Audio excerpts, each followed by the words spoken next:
Abra comigo no livro de 2 Samuel, no capítulo 6, lá no Antigo Testamento. 2 Samuel, capítulo 6, versículo 12. 2 Samuel 6, verso 12. Amém? Você pode se pôr em pé. 2 Samuel 6, versículo 12. Vamos ler juntos? 2 Samuel 6, 12. Então avisaram a Davi, dizendo: abençoou o Senhor a casa de Obed-edom e tudo quanto tem, por amor da arca de Deus. Foi, pois, Davi e trouxe a arca de Deus para cima da casa de Obed-edom, a cidade de Davi, com alegria. Vamos ler novamente? Então avisaram a Davi, dizendo: abençoou o Senhor a casa de Obed-edom e tudo quanto tem, por amor da arca de Deus. Foi, pois, Davi e trouxe a arca de Deus para cima da casa de Obed-edom, a cidade de Davi, com alegria. Amém, queridos? Vamos orar ao Senhor nessa hora. Pai, muito obrigado, fala conosco nessa noite. Desde já entregamos a Ti a honra, a glória, o louvor e a adoração. Oramos, Pai, para que cada um nessa noite seja um Obed-edom, que saibamos receber a arca de Deus na nossa casa, que possamos nessa noite sair daqui tomando posse, para que a arca de Deus se estabeleça também na nossa casa, para que a nossa casa seja abençoada, para que aonde formos seja abençoado, para que tudo que fizermos seja debaixo da Tua bênção, da Tua vitória, do Teu poder. E nós declaramos aqui nessa noite que cada pessoa que aqui está também receberá a arca de Deus na sua casa, também será abençoado, também irá prosperar, também irá vencer, também irá prevalecer em todas as dificuldades. E eu quero declarar que iremos saber conduzir essa arca, receber essa arca, em nome do Senhor Jesus. Amém e amém. Glória a Deus. Estenda sua mão para cá, querido. Diga assim: eu abençoo esse pastor aí. Ele é um pecador. Diga aí: ele é um pecador. Usa ele pela misericórdia. Amém, queridos? Eu recebo a sua oração também. Amém? Você pode se assentar. Queridos, nós temos até aqui na igreja uma célula que o nome é Obed-edom, que é a célula do irmão Maeli. Está até ali, ó, né? Obed-edom. Porque de fato, esse homem, queridos, aconteceu algo muito inesperado na sua história de vida, e algo também muito forte, que entrou, né, como um destaque na Bíblia. Foi o dia em que ele recebeu a arca por um acidente, acabou tendo que ser guardada na sua casa, e ficou ali na casa dele alguns meses, e durante todo o período que a arca ficou na casa de Obed-edom, queridos, a casa dele foi abençoada. Para quem não sabe, a arca era um instrumento, né, usado no Antigo Testamento, que ele representava, simbolizava a presença de Deus, queridos. Então, onde a arca estava, aquilo representava a presença de Deus. Não era assim uma imagem, não era uma coisa que também as pessoas tinham que adorar aquilo, mas as pessoas se referenciavam naquilo, para através daquilo entender que a presença de Deus estava ali naquele lugar. Mas entenda, queridos, a arca era um instrumento até um pouco curioso. Se você for em Israel, existe ali um lugar em que eles juntam dinheiro, recebem doações do mundo inteiro para se reconstruir o templo de Israel. E um dos elementos que eles dizem que não irão reconstruir é a Arca da Aliança. Esse elemento, queridos, ele se perdeu, não se sabe onde é que está a Arca da Aliança. Isso já foi até instrumento de filmes, né? Isso já foi aí objeto né, de tantas discussões, de palestras, de suposições. Tem um filme antigo do Indiana Jones que até fala disso, né?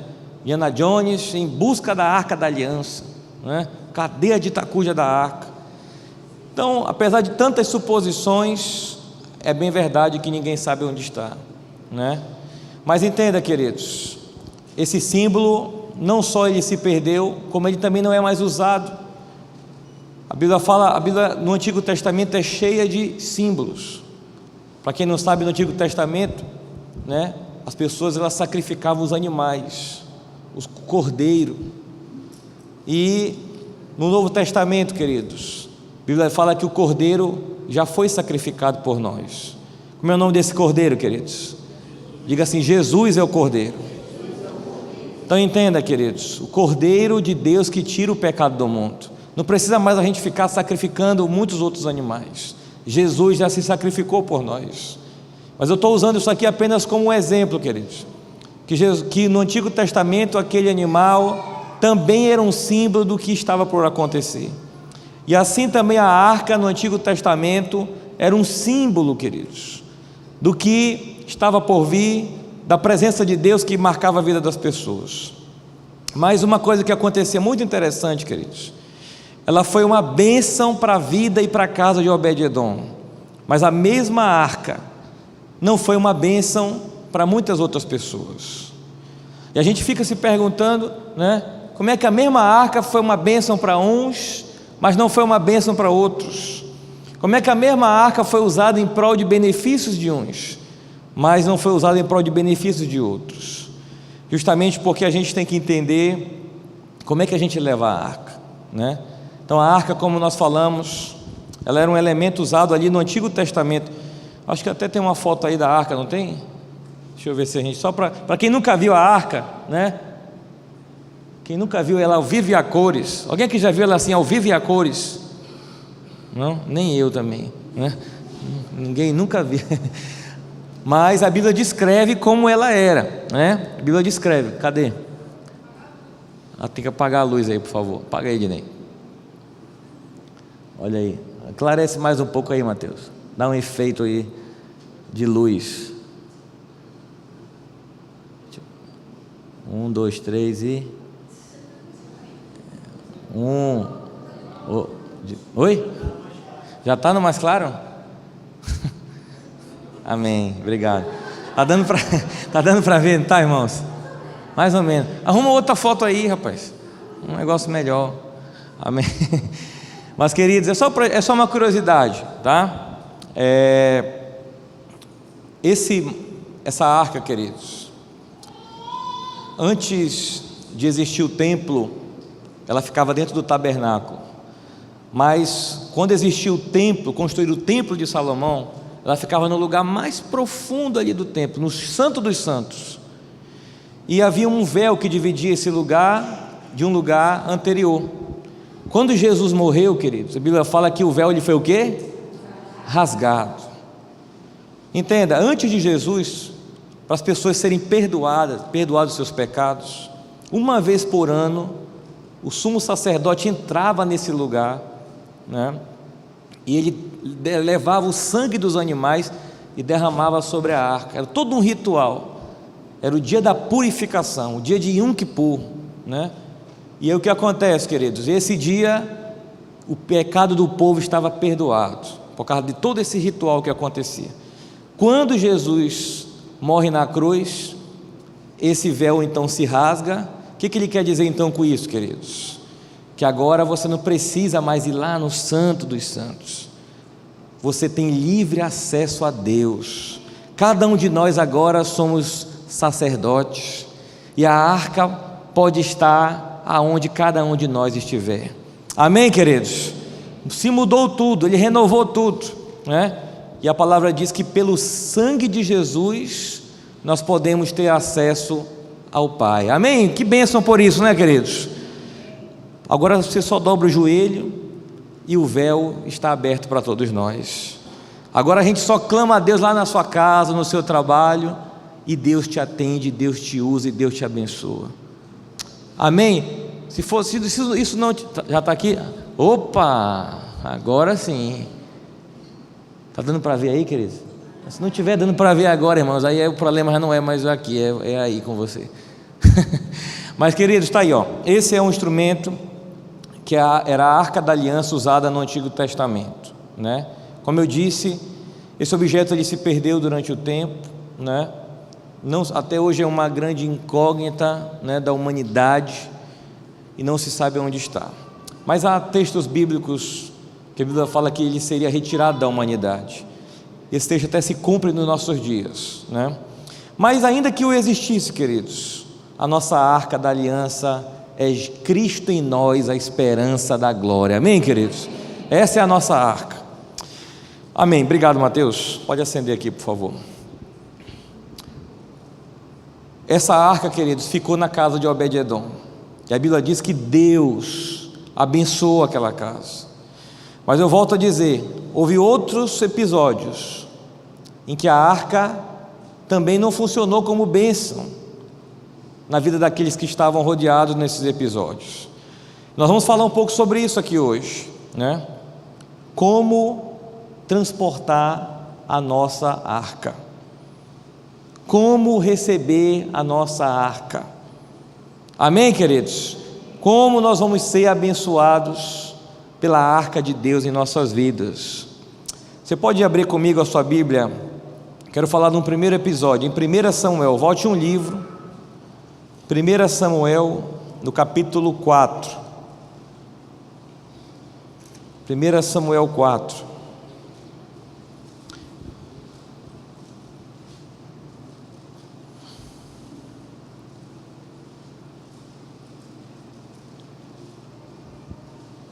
quem achou, diga amém.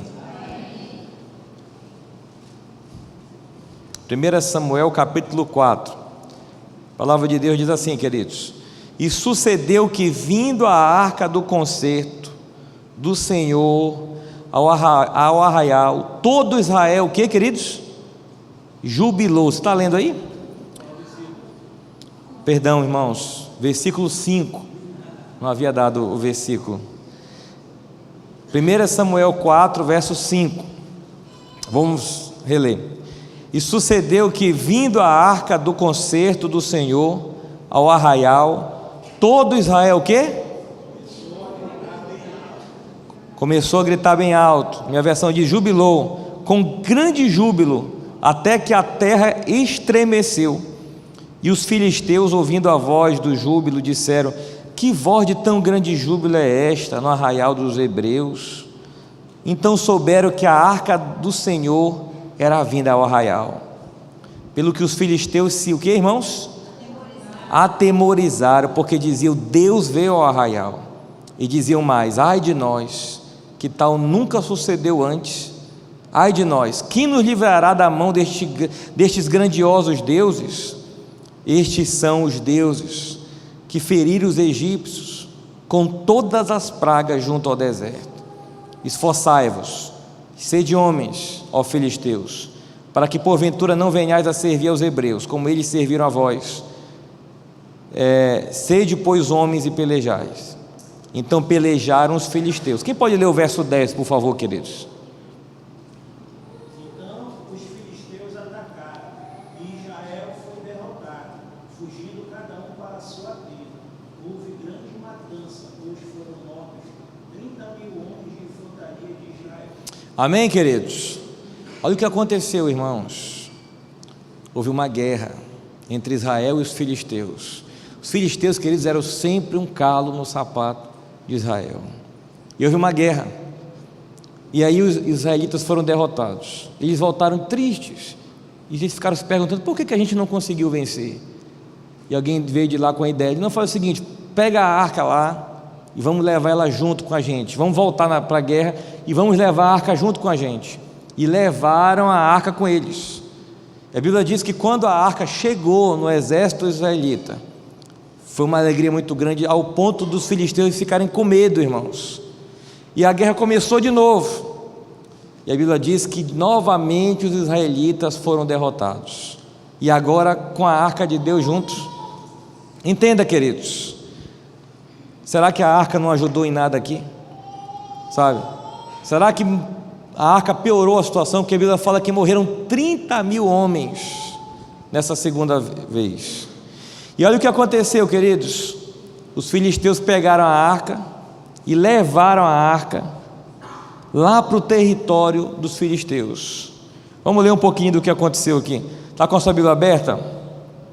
Abra comigo no verso 6, do capítulo 6 de 1 Samuel.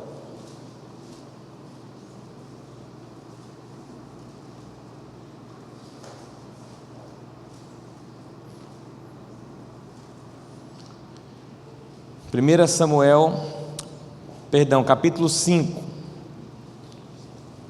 versículo 9. 1 Samuel, capítulo 5, verso 9. Sucedeu, desde que a rodearam com ela, a mão do Senhor veio contra aquela cidade, com muito grande vexação, pois feriu os homens daquela cidade, desde o pequeno até o quê? O grande, e tinham hemorroidas nas partes secretas.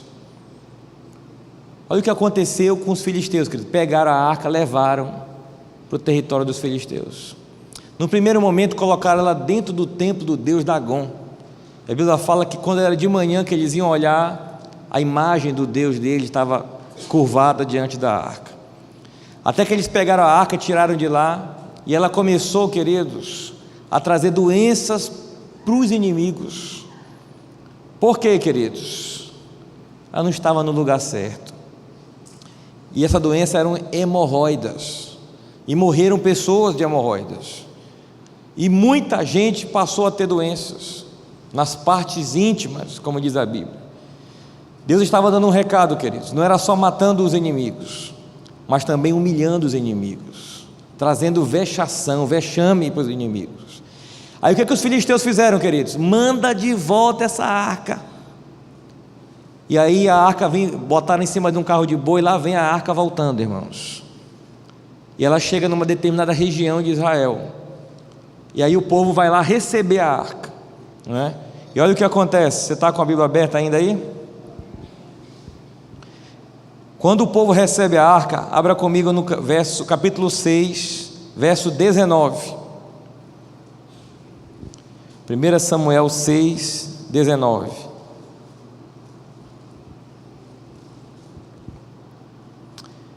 E feriu o Senhor os homens de Bet-Semes, porquanto olharam para dentro da arca do Senhor, até ferir do povo 50.070 homens. Então o povo se entristeceu, porquanto o Senhor fizera tão grande estrago entre o povo. Olhe para cá, irmão, de novo. Você está acompanhando aqui a sucessão de eventos. Primeiro a arca foi levada numa guerra, o povo perde a guerra, os inimigos vão e levam a arca, chega no território inimigo, a arca dá doença no povo, devolve a arca, devolveram a arca. Quando o povo de Israel recebe de novo a arca, uma pessoa vai e olha dentro da arca, aquilo que você viu ali era uma tampa, e não era proibido, não se podia fazer isso. Quando ele olha dentro da arca, não só ela mata aquela pessoa, quando ela matou, quantos homens aqui? 19? 50.070 homens. Ou seja, gente, mais de 50.000 pessoas morreram de novo. Enfim, irmãos, a arca se tornou uma batata quente, queridos. Tá? A arca se tornou um problema. Como é que nós vamos fazer? Né? Aqui não está dando jeito, dá para os inimigos, lá atrapalha, devolve para cá, atrapalha de novo. E agora, quem poderá nos defender? Sabe? O que a gente vai fazer com essa arca? Ainda tem mais, queridos. Olha o que diz a palavra. Capítulo 7. A gente está lendo 6:19. Vamos para o capítulo 7, verso 2. Sucedeu que desde aquele dia a arca ficou em Criate-Jearim, e tantos dias se passaram que chegaram até quantos anos? 20 anos e lamentava toda a casa de Israel após o quê? O Senhor. Queridos, a arca ficou naquela região durante 20 anos. E durante 20 anos o povo de Israel ficava lamentando. Por quê, queridos? Porque de um lado a arca matava pessoas, e do outro os inimigos também matavam pessoas. Israel ficava: o que a gente vai fazer agora? O que faremos? Ao ponto dos israelitas se perguntarem o que está aqui no capítulo 6, verso 20. Quem pode ler o capítulo 6, verso 20? Então disseram os homens de Betseba: quem poderia estar perante o Senhor, este Deus Santo? Para quem subirá destes nós? Eles ficavam se perguntando: quem é que vai levar essa arca? Deus é muito santo, todo mundo aqui é pecador, como é que nós vamos fazer para levar um instrumento que exige de nós uma santidade que nós não temos? A Bíblia fala que 20 anos se passaram depois disso, e agora Israel tem um novo rei, e o nome do rei se chama Davi, queridos. E aí uma das primeiras coisas que Davi quer fazer no seu novo governo, queridos, ele diz assim: olha, manda trazer a arca lá de Kiriat Jearim para Jerusalém. E diz a palavra de Deus, queridos, que quando eles estavam trazendo a arca, botaram em cima de um carro de boi, os bois tropeçaram, uma pessoa vai lá e tenta segurar a arca. Quando a Bíblia fala que essa pessoa tentou segurar a arca, ela foi fulminada ali mesmo, né? Morreu ali mesmo, queridos. Para tudo, para toda a procissão. E agora como é que a gente vai fazer? Pela quarta vez a arca está se tornando uma grande incógnita do que vai ser feito. E nessa ocasião, queridos, vamos fazer o seguinte: vamos colocar ela na casa de alguém. E aí entra Obed-edom na história, queridos. E Davi diz: põe lá na casa de Obed-edom, deixa ela lá. Agora entenda, nos 4 episódios que eu falei, queridos, milhares de pessoas morreram, porque não levavam a arca, não conduziam a arca, não sabiam lidar com a arca, né?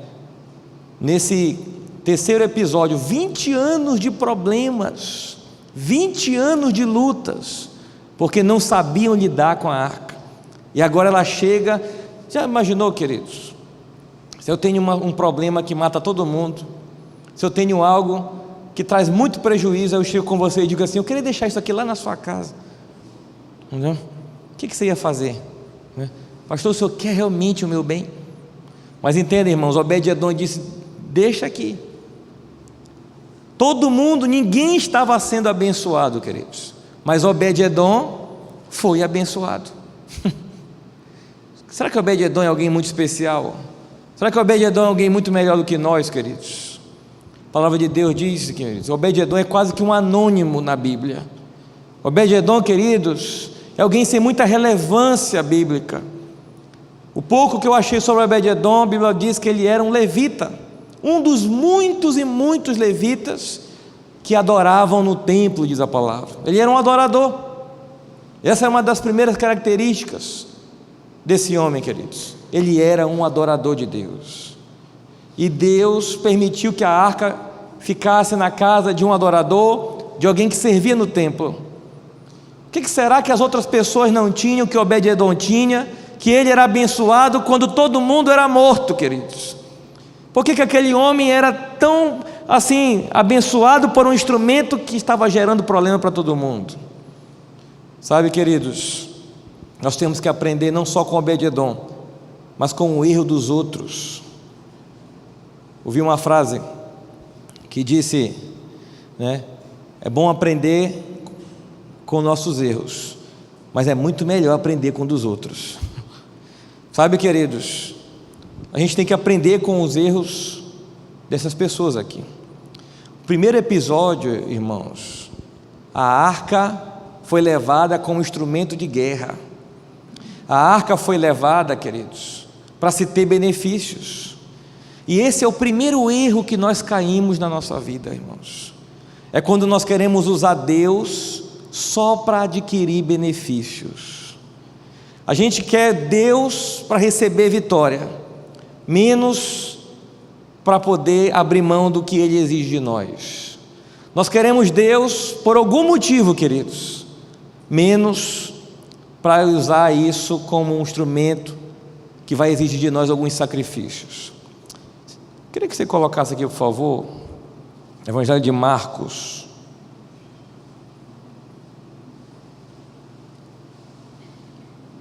capítulo 10, verso 28. Eu vou pedir para nós lermos juntos, igreja, esse texto.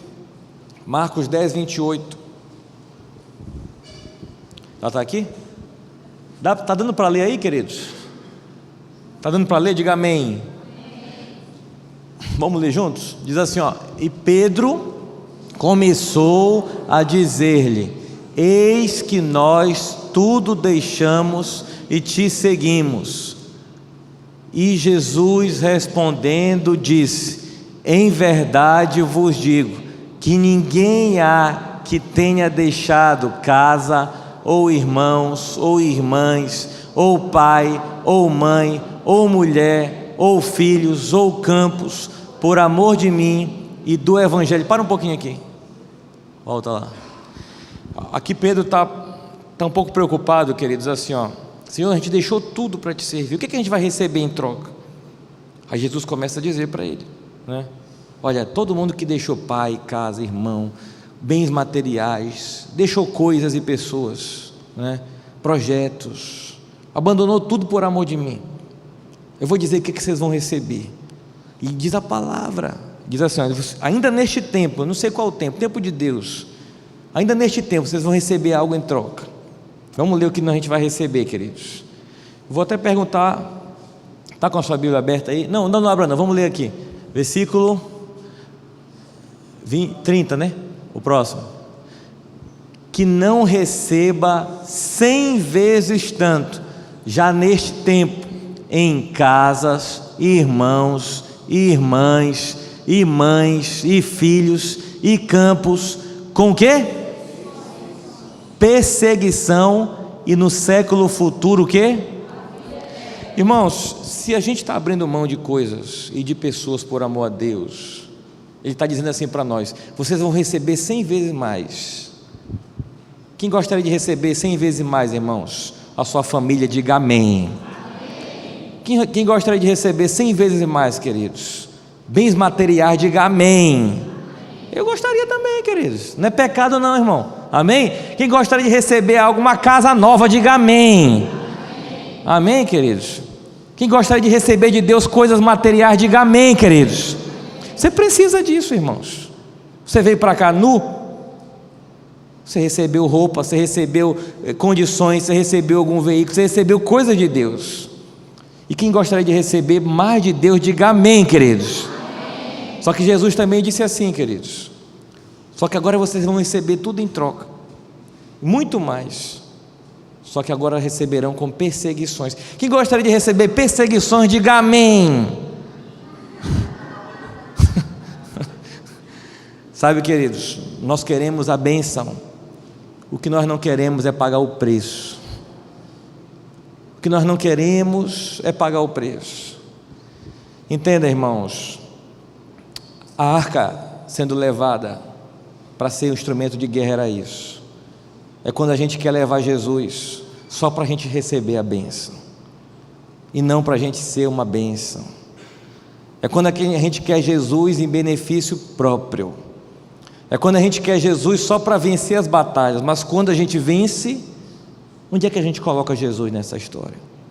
Tem pessoas, queridos, que Deus te tirou da miséria, Deus te tirou do menos nada, e parece que antes você era mais crente do que agora, e parece que você era uma pessoa que orava mais, que buscava mais.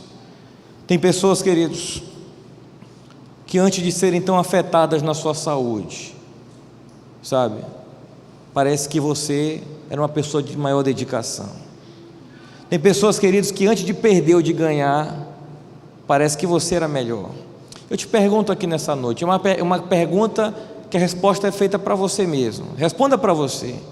Se a gente for fazer uma retrospectiva na sua vida, você era mais crente antes ou você é mais crente agora? Você se dedicava mais às coisas de Deus antes ou se dedica mais agora? Você melhorou mais ou você piorou mais. Eu estou falando da sua vida com Deus. Você orava mais antes, você está orando mais agora. A Bíblia diz que melhor é o fim do que o começo. Pastor, eu era uma bomba nas mãos de Deus, uma pessoa dedicada, e agora? Entenda, queridos, o que te aconteceu pode até ter sido relevante, mas o que você vai fazer com isso é o mais relevante. Entenda, Deus sem nós é Deus, não é verdade? Nós, não tendo Deus, a gente não tendo Deus, nós não somos nada. Amém, queridos? A visão que você criou de Deus não vai mudar Deus, queridos, mas a visão que a gente cria de Deus vai mudar o que Deus faz na nossa vida. E eu te pergunto mais uma vez: você está aqui hoje porque hoje é domingo, o dia do Senhor, você tem que vir para o culto? Tem gente que fala: ai meu Deus, na hora da grande luta. Tem gente que está muito crente, orando e jejuando, faz propósito, faz campanha, porque o negócio está pegando. E eu te pergunto: quando está tudo bem, quem é você? Sabe, os maiores inimigos dos homens, queridos, têm se tornado as suas vitórias, as suas conquistas. É isso que está afastando muitas vezes o povo de Deus. É quando está tudo bem, é quando as coisas estão dando certo, é quando a conta já está ficando mais gordinha, é quando os filhos já estão com saúde, é a correria do dia a dia. Mas antes você também não tinha emprego e agora Deus abriu as portas. E eu te pergunto: a bênção será que virou a maldição? A arca está sendo levada só para você receber a bênção? Amém, queridos? Os inimigos, quando levaram a arca, os filisteus, que ela deu doença. Essa é a figura, queridos, de quando a gente quer usar a arca como um troféu. Quem usa Jesus como troféu para se exaltar, isso gera doenças em nós, queridos. Às vezes não é a doença física, não é a hemorroide, às vezes até é, mas isso gera doenças na alma. Gente que se acha melhor do que os outros. Eu oro mais, eu prego mais, eu falo melhor, eu sou bom nisso, eu sou melhor naquilo, eu sou melhor do que você aqui na igreja nisso. Gente que usa Jesus como troféu também vai sofrer com doenças, queridos. Lembra daquele rei que não deu glória a Deus e foi comido de bicho? Como é que foi mesmo? Foi Herodes? Foi Herodes, Lucas? Estou sempre consultando Lucas agora aqui. Foi Herodes, Lucas? Então, amém. Se eu estiver errado, é culpa tua. Queridos, era só para dar glória a Deus. Era só para dar glória a Deus. A Bíblia fala que por não dar glória a Deus foi comido de bicho. Está na Bíblia. Entenda, queridos, tudo que Deus nos deu, ou tudo que Deus fez de nós, queridos, isso continua para Deus ainda ser maior na nossa vida, para Deus ainda ser glorificado na nossa vida. Amém, queridos? Tem gente que usa o que Deus te deu para dizer assim, né? Tá vendo aí? Agora eu estou por cima da carne seca, entendeu? Deus é mais na minha vida e menos na tua vida. Sabe, queridos, Deus não tem filhos prediletos. Deus só tem aqueles que o servem, que o louvam, que o engrandecem. Todo mundo aqui é um filho predileto de Deus. Amém, queridos?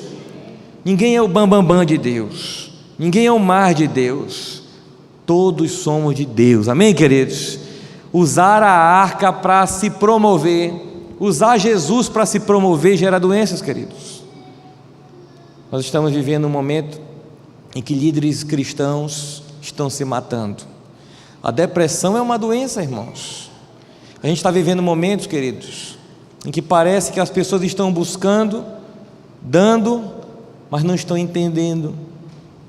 Entenda, usar a arca para se promover vai nos causar problemas. Olha o que aconteceu também quando foram abrir lá a tampa da arca, que viram, foram fulminados. Essa é a figura, irmãos, como eles mesmos disseram: quem é que poderá levar a arca de um Deus tão santo? Outra coisa, outro problema, irmãos, é quando nós levamos a arca sem a santidade. É quando nós usamos a Deus sem a santidade. As pessoas querem confundir, irmãos. Eu tenho Deus, mas eu também posso frequentar motel, frequentar boate, levar a vida do jeito que eu quiser. Eu tenho Deus, mas eu falo palavrão, né? Eu xingo os outros, eu minto, eu roubo, eu passo a perna nos outros. Eu tenho Deus, mas da minha maneira, do meu jeito. Eu sou cristão, pastor, mas é do meu jeito. Tem que ter um pouco de paciência comigo. Sabe, queridos, a ideia não é o seu jeito ou o meu jeito, a ideia é se é do jeito de Deus. Uma pessoa essa semana me disse: pastor, eu acho que eu não me encaixo em nenhum padrão de nenhuma igreja. Eu disse: amém por isso. A pergunta é: você se encaixa no padrão da palavra de Deus? Se você não se encaixar nesse padrão, às vezes você vai até se encaixar num padrão de alguma igreja. A questão é, o padrão nosso tem que ser o divino. Sabe, queridos, eu tenho Deus do meu jeito. É quando a gente quer levar a arca sem a santidade. E quando Davi levou a arca, queridos, em cima dos carros de boi, os bois tropeçaram, a arca foi cair, e uma pessoa foi segurar a arca, e ela foi fulminada, irmãos. É quando, entenda, os fins não justificam os meios. É quando a gente sabe o que Deus quer, mas a gente quer chegar onde Deus quer de qualquer jeito, de qualquer forma, sabe? Pastor, Deus prometeu me prosperar aqui nesse trabalho. Isso não significa que você vai ter que passar a perna nos outros, que você vai ter que mentir, que você vai ter que fazer de tudo de errado, para no final você dizer: olha, agora eu fui abençoado. Sabe, queridos, para tudo tem um tempo, tem uma hora, tem um modo, tem um jeito certo. Se Deus prometeu te abençoar, você se esforça, você faz o que é certo, e você vai chegar lá na bênção de Deus. Amém, queridos? Entenda, não podemos levar a arca de qualquer forma, não podemos levar a arca de qualquer jeito. Se a gente quer ser um Obed-Edom e sermos abençoados, nós temos que ser, queridos, um padrão totalmente diferente desse que eu já falei até agora.